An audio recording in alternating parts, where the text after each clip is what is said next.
Hey HSM, Sarah here, super excited for week 2 of Best Life. Just a little reminder that this series is looking to some of the most exciting stories in the Bible to see how these people live their best life and ultimately how we can do the same. This week, we're looking at the iconic story of David and Goliath, a true underdog story. And I mean, who doesn't love an underdog story? I always love the underdog in every tournament, March Madness, usually it's UCLA, unfortunately, but we all love an underdog. And I remember it's summertime now. It always brings me back to summertime in high school, especially since I spend so much time with you guys. And I remember my first summer league when I was an incoming freshman. I played basketball, so I was really nervous and excited to start the camp, despite it being at 6:30 a.m. for the entire month, with summer league games happening at night. I was chipper, I was ready and determined to make JV. Love how I was shooting for the stars here, right? Like, I've played since I was 7, I'm still like, let's just make JV. But shortly after arriving on my first morning, I realized there were actually many girls who had no experience. They must have just woken up that morning at dark 30 and figured trying out for basketball was a good idea. Needless to say, there was less competition than I anticipated, and so my sister and I were invited to play a lot of the varsity summer league games. I remember one of these games distinctly because we were particularly scared for it, and it was against Woodbridge High School in Irvine. They were known for being amazing and ruthless, and this game turned out to be exactly that, emphasis on the ruthless. Emma and I were happily riding the bench for the varsity game, just watching our team basically fall apart on the court. And at one point, our coach turns to us with his face red as a tomato from yelling and told us to sub in. I think my face was like the stunned, big eye emoji, me? Are you sure? Because I was watching the carnage out on the court and really didn't feel super excited to be a part of it. But a coach's orders are a coach's orders, so we marched off to our impending doom. We both subbed in for shooting guard positions, which was not my position, and we just threw caution to the wind. Every time down, we decided to shoot. And we didn't just decide to shoot anything, we decided to shoot 3-pointers. We only had 7 minutes left, we decided to go for it, and our little team of backup bench riding freshmen end up putting 23 points up in 7 minutes, completely taking the Woodbridge team by surprise. It felt glorious. And that's the end. That's the end of the story. We just took them by surprise. Not really. We did not win. They were up by so much. 23 points in 7 minutes did not make a difference. But it still felt like that glorious underdog story moment. And here's the deal, guys. We are living in a time that often shakes our confidence, our strength, and our courage. Sometimes we watch kind of the carnage that is the daily news or the ruthlessness in others, and it causes us to want to just stay on the bench, stay in our safe little corner, and never get in the game. And there's this iconic story in scripture when an army was tempted to do the same, to stay a safe distance from their enemy. They are tempted to allow their challenger to ridicule their God and scare them into submission. This story is called David and Goliath. And did you know that there's historical evidence that this battle took place? There's evidence that this battle took place between the Philistines and the Israelites in the valley of Elah. In fact, I actually had the opportunity to visit this exact location. I want to show you guys a picture of me standing above this valley. Here it is. And look here are the actual rocks that David used in his sling. Check out this picture. Okay, not really. Those aren't the actual rocks, but I tell everyone that they are. And this battle was an epic showdown. Essentially, it was God's team, the Israelites, versus the godless team, the Philistines. And it's a long story, so we're going to kind of check out the abridged message version tonight. But I encourage you to read the whole thing on your own time in 1 Samuel 17, maybe in a quiet time this week between you and the Lord. But here's the abridged version. It goes like this. The Philistines drew up their troops for battle. The Philistines were on one hill and the Israelites on the opposing hill with the valley between them. A giant nearly 10 feet tall stepped out from the Philistine line into the open. This is Goliath from Gath. Goliath stood there and called out to the Israelite troops, "Why bother using your whole army? Am I not Philistine enough for you?" That's him like kind of jarring at them. And you're all committed to Saul, aren't you? So pick your best fighter and pit him against me. If he gets the upper hand and kills me, the Philistines will all become your slaves. But if I get the upper hand and kill him, you'll all become our slaves and serve us. I challenge the troops of Israel this day. Give me a man. Let us fight it out together. So he just challenges, sets it out, basically scares them, high stakes, clearly. Then we get to kind of verse 11. It says, when Saul and his troops heard the Philistines' challenge, they were terrified and lost all hope. Sounds about right, a true underdog story. Then we go to verse 16. Each morning and evening for 40 days, Goliath took his stand and made that same speech. One day, Jesse told David, his son, the youngest of his brothers, to take this sack of cracked wheat and these 10 loaves of bread and run them down to your brothers in the camp. Check on your brothers to see whether they're getting along all right, and let me know how they're doing. Saul and your brothers and all the Israelites are in the war with the Philistines in the Oak Valley. David left his bundles of food in the care of a sentry and ran to the troops who were deployed and greeted his brothers. While they were talking together, the Philistine champion, Goliath of Gath, stepped out in front of the lines of Philistines and gave his usual challenge. David heard him. David, who was talking to the men standing around him, asked, "What's in it for the man who kills the Philistine and gets rid of the ugly blot on Israel's honor?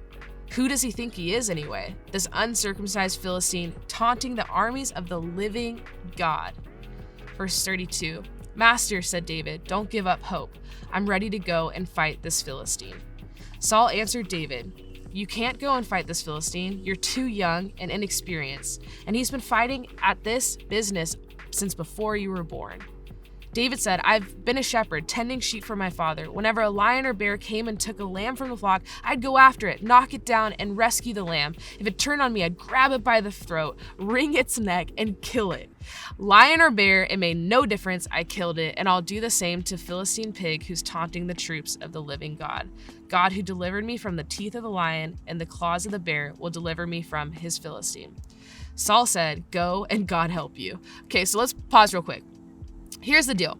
What's happening is literally the little brother of people who are fighting the war go and visit his siblings to bring them food. And he sees this guy, this huge giant Goliath, coming out and basically challenging them and ridiculing them and embarrassing them. And he's like, well, why isn't someone going out and fighting him? I'll go fight. And so finally he convinces Saul the king to allow him to go fight a little tiny teenage kid.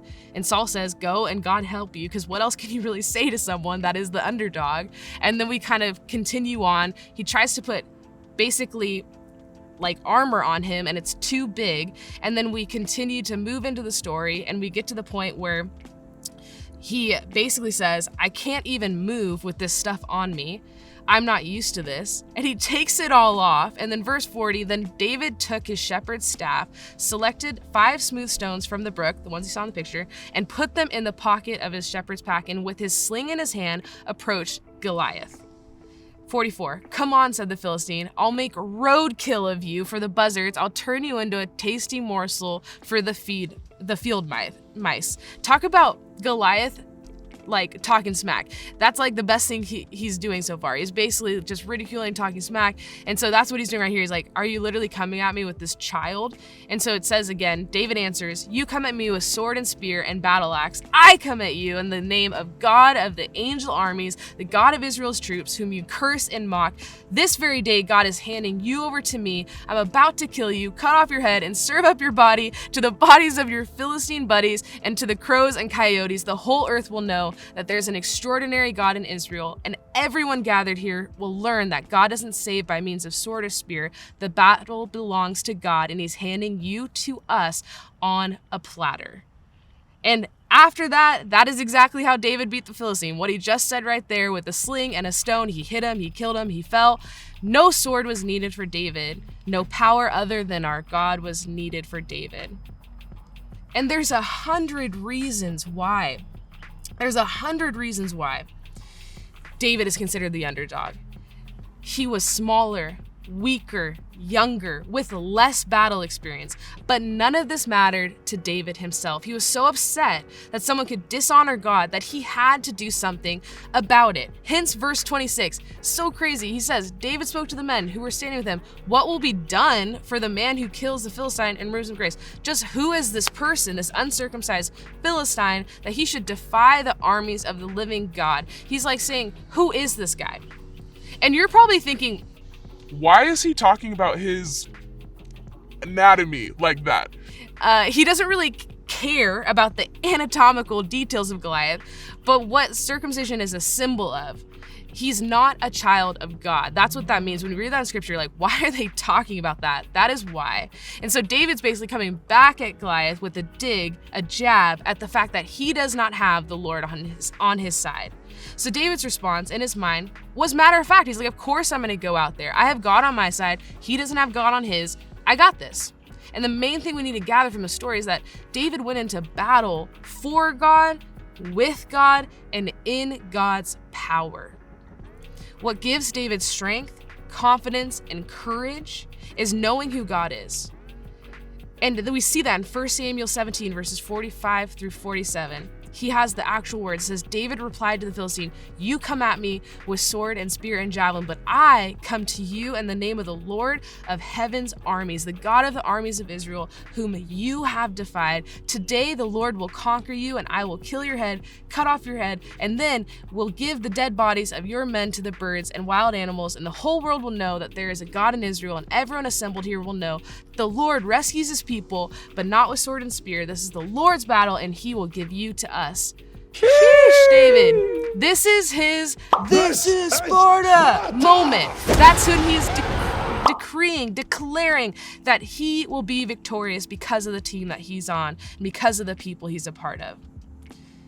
Again, David had every reason not to be confident, and he had every reason to be discounted by others. But his confidence in God brought him through. So my question to you is, what or who is your source of courage, strength, and confidence? Because let me tell you, it can't just be you.